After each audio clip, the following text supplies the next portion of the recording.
Hello and welcome to the Ghosts and Folklore podcast.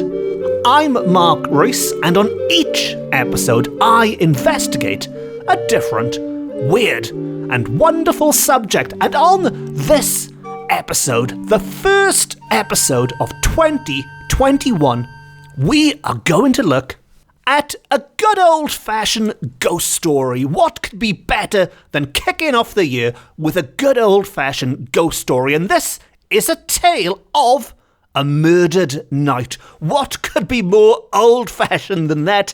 The tale of a murdered night.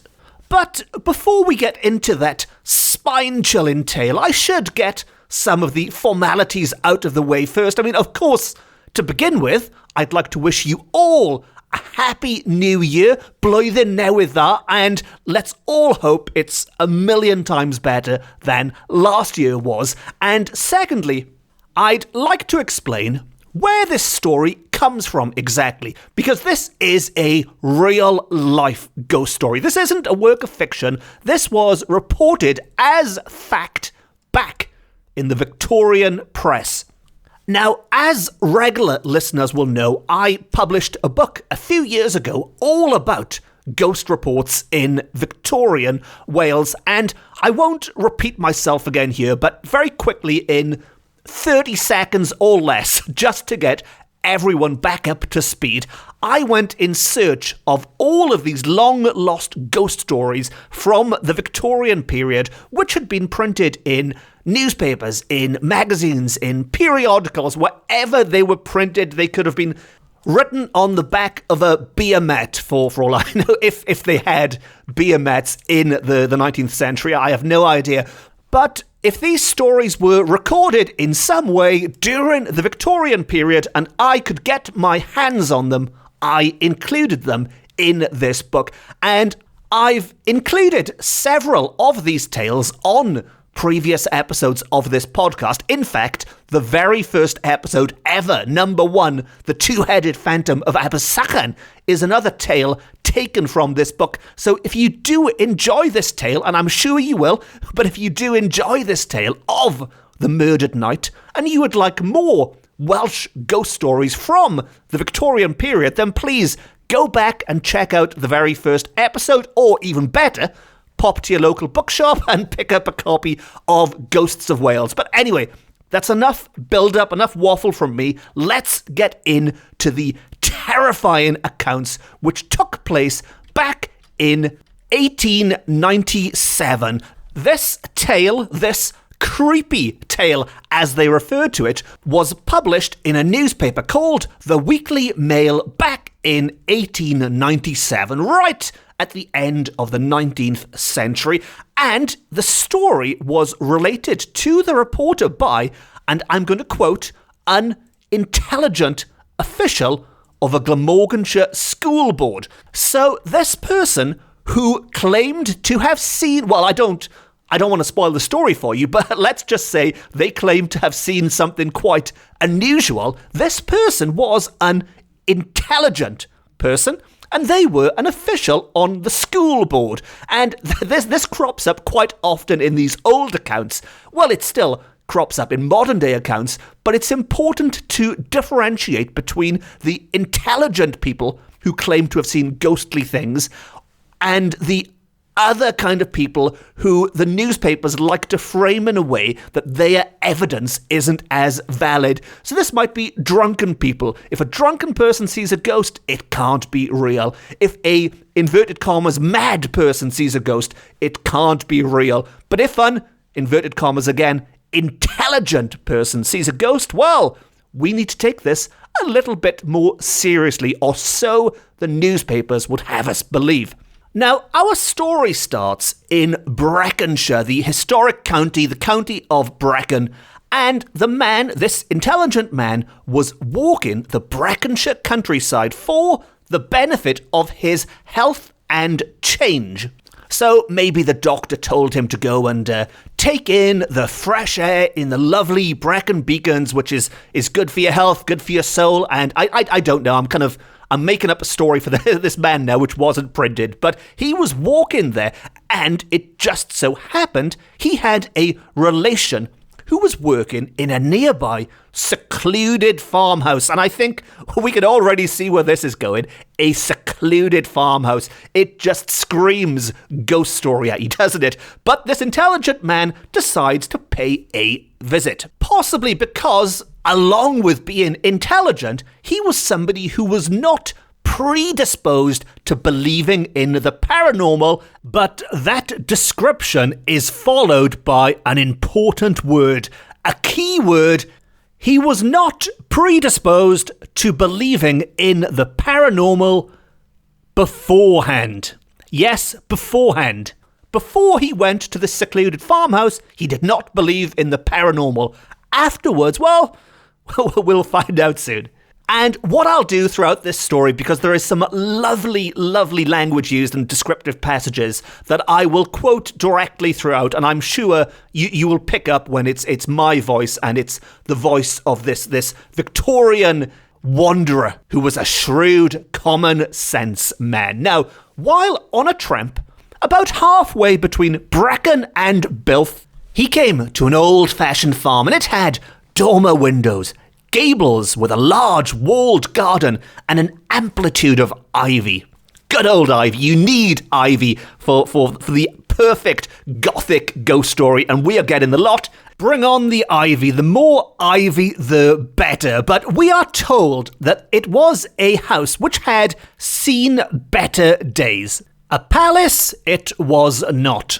And it was occupied by a farmer and his wife and one maid-servant who lived a quiet, uneventful life. Now, this maid-servant is the relation we were talking about. So this is the person that the school official, the intelligent school official, was going to visit. And upon doing so, he was welcomed in. He was welcomed in for tea and even asked to sleep there. Now, of course, this is the Victorian times where sleeping in a stranger's house, well, not entirely, he knew the servant, but the house was new to him. But, I mean, in the 19th century, you couldn't just call for a taxi to pick you up at the end of the day. Certainly not if he was traipsing out in the wilds of Wales. So this was a perfectly natural thing to invite him to spend the night. And if only he had known then what lay in store. Well, again, I'm getting ahead of myself slightly. So let's get back to the story. And so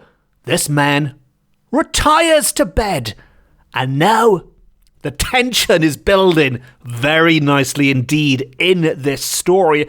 I think we can sense that there is something looming on the horizon. And what I'd like to do is to quote directly from the newspaper for the next part, because the newspaper sums it up so perfectly, there's no need for me to spoil it. And so, as mentioned, he retired to bed, and in the middle of the night woke up as sharply as if it had been daybreak, with an uncomfortable feeling of chilliness and an impression that there was someone in the room. He remained perfectly quiet and, in a second or two, was aware of a faint, luminous appearance and saw a filmy outline of a figure in armour. He could see no head, but the armour was very distinct. He spoke in a quiet, soothing voice, saying, "Whoever you are, make yourself visible to me and speak. I am not afraid." And a slightly increased force of vision resulted, as if the form was endeavouring to fulfill his wish. But gradually, the luminosity disappeared and he fell asleep.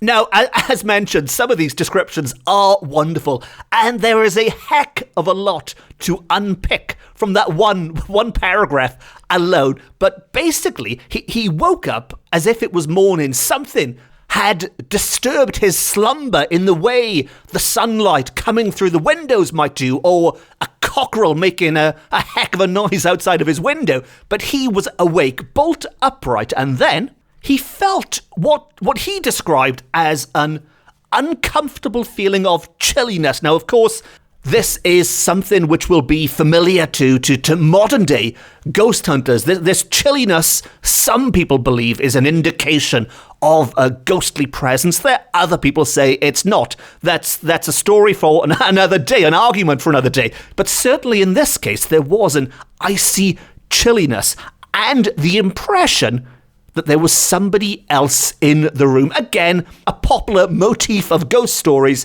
that feeling that something was there. You can't put your finger on it, you don't know what, but you are not alone. And of course, in this case, he then saw something as well. This faint, luminous appearance of something in armour, but minus the head. Now, this is just me thinking aloud, but if we can see the armour, but there is no head, no helmet, maybe this was a knight with its helmet off, and all we can see is the clothing. I mean, in this case, the clothing is heavy metal armour, but we can't see any of the what would have been the flesh, I guess, the human that would have been inside. So maybe what we are seeing is a knight with its helmet off, and the head, the human part, is not, for whatever reason, materialising, and I don't know, it's just an idea off the top of my head that I'm putting out there. But we could not see the knight himself, and I am assuming it was a him at the time, but we could not see the knight, certainly where the face would be, the only visible piece of flesh, I guess, the human bit that would be visible.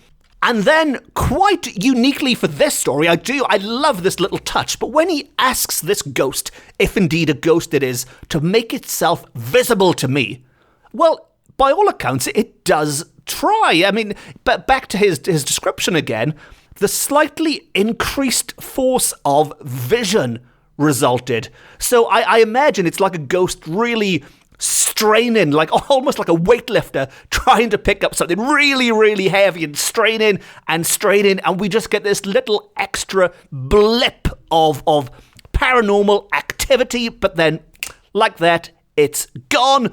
The luminosity disappears altogether. So maybe, again, this is just me thinking off the top of my head, maybe they have a limited amount of power, for want of a better word, and maybe if they are on low power, they can hang around for hours, but if they go to full power to try and show themselves, then bang, they're gone, and that's the end of it. Maybe it's like with mobile phones nowadays, where you have the option to have power saving mode, and that'll keep your phone going for a week. But if you go on to full on, let's get GPS and Bluetooth and all the apps running, then your power runs out in half an hour. Maybe ghosts work in the same way. Maybe I'm talking rubbish. I don't know. But I'm putting that out there. If you think it's rubbish, feel free to let me know on the usual channels. But after all of that excitement, this man falls asleep. I don't think if I'd been in that situation, I'd be falling asleep afterwards. I'm sure most people would get up and have a cup of coffee at this point. But there you go, he falls asleep, and in the morning, he sees his relative, the maid servant, who is described as, and again I'll quote, an unsophisticated girl, as innocent as the day. But nevertheless, she was cheerful. So this cheerful yet unsophisticated girl asked her relative the next day, "How did you sleep?" A perfectly innocent, normal question to ask anyone staying in your house the next day. How did you sleep? Well, her relation did not just blurt out, "Well, as it turns out, I saw a ghostly knight clanking around my bedroom," but instead, he was a little bit more evasive, and the reason for that is because he wanted to test his niece, to test the servant girl, to see if she knew of anything strange happening in that room without him giving away that he had encountered it himself. As mentioned, she is a naive or an innocent girl, I think the exact words were, so he was sure that she would tell the truth, and if there had been any other encounters, she would let slip. So he said, and I quote, "It was a capital bed, girl. Very comfortable indeed." And she replied with, "And you were not disturbed, uncle?"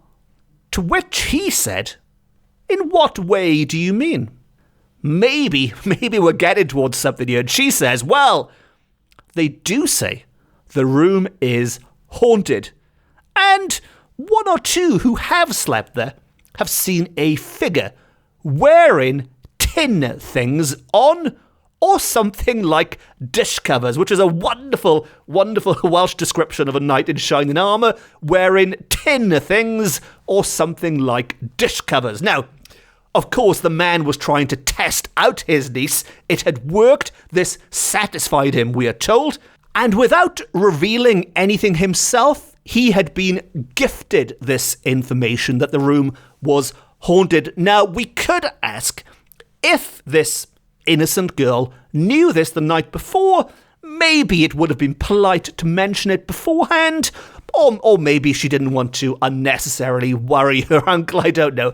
Anyway, she knew the room was haunted. She did not tell him beforehand. He spent the night there and had that experience. And having begun our story as somebody who was not predisposed to believing in the paranormal, he was now planning a return visit.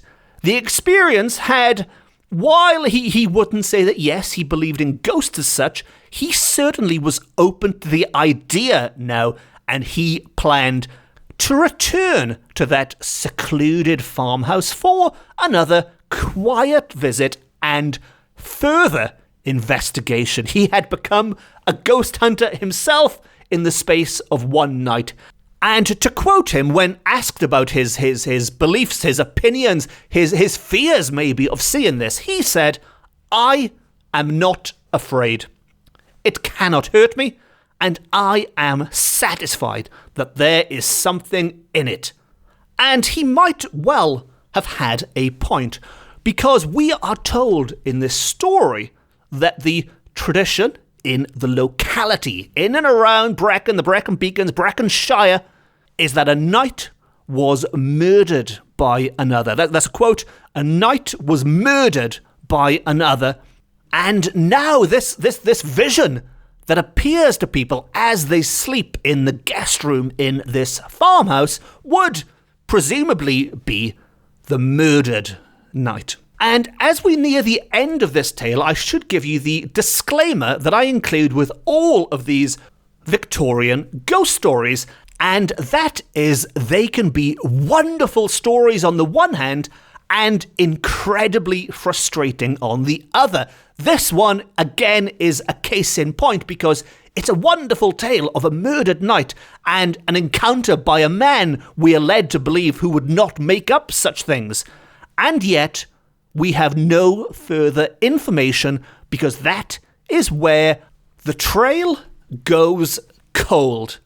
We do not know if he did go back. Maybe he went back several times. We do not know if he had further encounters with the knight. We do not know, well, anything else. That is the end. And of course, if this was a work of fiction, I could wrap things up nicely and make something up like, yes, he went back there and had a good old chat with that knight. But I can't. It is a real story. It is reported as fact, and all I can do is give you the details as I found them, and that is the tale of the murdered knight. Now, as mentioned at the start of this episode, this is the first episode of 2021. I thought it would be lovely to start with a good old-fashioned ghost story, but I am also in the process of thinking up some quirky new ideas for this year, and I would love to know what you would like to hear over the coming months, well, over the coming 12 months, I guess, what you would like to hear on this podcast this year. Do you want more ghost stories, more Victorian ghost stories, maybe more modern-day ghost stories, and what about the folklore, which we haven't really touched upon in this episode? Do you want tales of wizards and witches and devils? What about the Mabinogion? What about cursed objects? What about the Mari... Well, actually, no, we won't go back to the Mari Lwyd quite yet. Let's leave the Mari Lwyd have some time off after her Christmas festive shenanigans, but we will certainly be checking back in with the Mari Lwyd at some point later this year. But as always, it would be lovely to know what you think of not just this episode, but what kind of things you'd like to hear in the future. And it's quite easy to track me down. If you go onto social media, do a search for Mark Rees and put the word Ghosts or Wales or Folklore in. I will pop up on top on Twitter, on Facebook, on Instagram, and of course you can just do the same search using a search engine and you will find my website and my books and all the other nonsense I've got out there on the internet.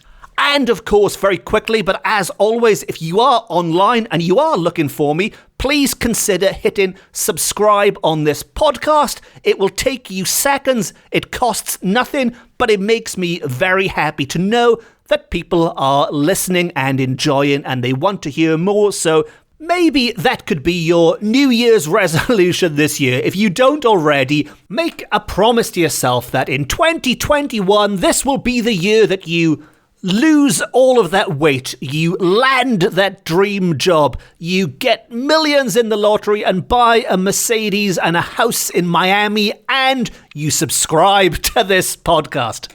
And I'd like to wrap up this episode with a very quick little bit of Welsh folklore about January, which will help you predict the weather in future. And before I leave you with that fascinating little bit of folklore, it just leaves me to say that I've been Mark Rees. This has been my Ghosts and Folklore podcast, beaming to you from Wales to the world. And to misquote Peter Venkman, it is the best, it's the beautiful, it is the only Ghosts and Folklore podcast. And on that note, you might be interested to know that if we have a mild and sunny January, look out your window right now. Is it looking mild and sunny? If so, that promises a cold spring and an uncertain summer. Now, obviously, I don't know what the weather is like right now as I record this, but something tells me if I look out of my window right now in Wales, it's probably a little bit grey and rainy, which means a warm spring and a certain summer, which I think is a little bit of good news to start the year and gives us something to look forward to. Until next time, thank you for listening. Diolch yn fawr iawn am gwrando. Nos da.